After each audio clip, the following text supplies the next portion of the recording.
ሰላም ጤና ይስጥልን ውድ የተከበራችሁ የቻናላችን ተከታታዮች ዛሬ በሀገራችን በሚዲያ ዓለም ውስጥ ትልቅ መነጋገሪያ የሆነውንና ብዙዎችን ግራ ያጋባውን ጉዳይ ይዘንላችሁ ቀርበናል። ታዋቂው ጋዜጠኛ ዮናስ ከበደ በአሜሪካ የፖለቲካ ጥገኝነት መጠየቁን የሚገልጹ መረጃዎች በስፋት እየተሰራጩ ነው። ነገር ግን ጥያቄው ለምን የሚለው ነው። ብዙዎች እጅግ ተወዳጁ የኢቢኤሱ ዮናስ ከበደ እንግዲህ በአሁኑ ሰዓት ማለት ነው ወደ አሜሪካ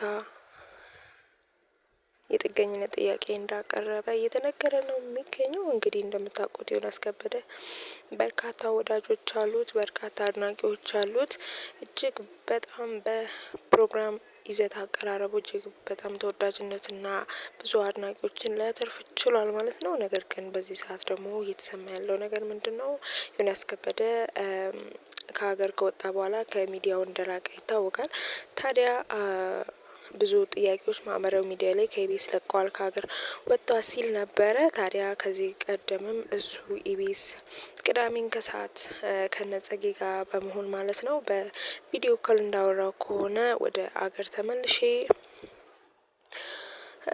የፕሮግራሙን እቀጥላለሁ ብሎ ነበረ። ነገር ግን አሁን ላይ ምንድነው ከካናዳ ቀጥታ ካናዳ ነበር ሄደው ከካናዳ ወደ አሜሪካ ተዛውሮ ማለት ነው የጥገኝነት ጥያቄ እንደጠየቀ ማህበራዊ ሚዲያ ላይ ሲሰራጭ ነበረ። በሱ ይፋዊ ገጽ ባይናገርም ነገር ግን አንዳንድ ፍንጮች ይህንን ያመለክታል ማለት ነው። ዮናስ ከበደ እንግዲህ እጅግ በትዝታ የቆዩ የትዝታ ቪዲዮዎችን የትዝታ ፕሮግራም በማቅረብ እጅግ በጣም በሱ የራሱ እስኪመስል ድረስ በሱ እጅግ በጣም በርካታ እሱን የሚተካ ጋዜጠኛ የለም እስኪባል ድረስ እጅግ በጣም ተወዳጅ የፕሮግራም አቅራቢ ነበረ። ታዲያ አሁን ላይ ዮናስ ከበደ ወደ ሀገር ዳግም እንደማይመለስ ተናግሯል ማለት ነው።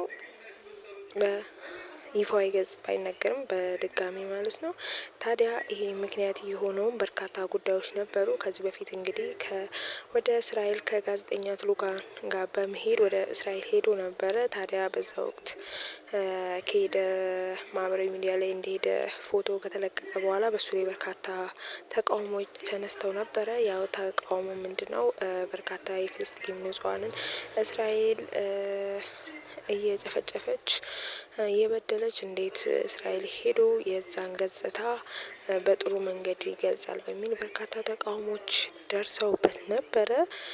እንግዲህ ዮናስ ከበደ ለዛም ማብራሪያና መልስ እንዳልሰጠ ይታወቃል ማለት ነው። ነገር ግን አንዳንድ ሁኔታዎች ከሱ ጋር ተያይዞም ሌሎችም በእሱ ከሀገር ውጪ እንዲሆን እዛው ባለበት ሀገር ጥገኝነት እንደ መጠየቅ ያደረገው ነገር በርካታ ጉዳዮች ሊነሱ ይችላሉ። አንደኛ ነገር ደግሞ በሌላ ጉዳይ የሚነሳው የልጆቹ ናቸው። ልጆቹ የተሻለ ትምህርትና የተሻለ እውቀት እንዲያገኙ እዛው ለመቆየት እንደወሰነ ነው የሚናገሩ ፍንጮች የሚያሳውቁት ማለት ነው። እንግዲህ ዮናስ ከበደ በርካቶች እንግዲህ እሱን ይናፍቃሉ።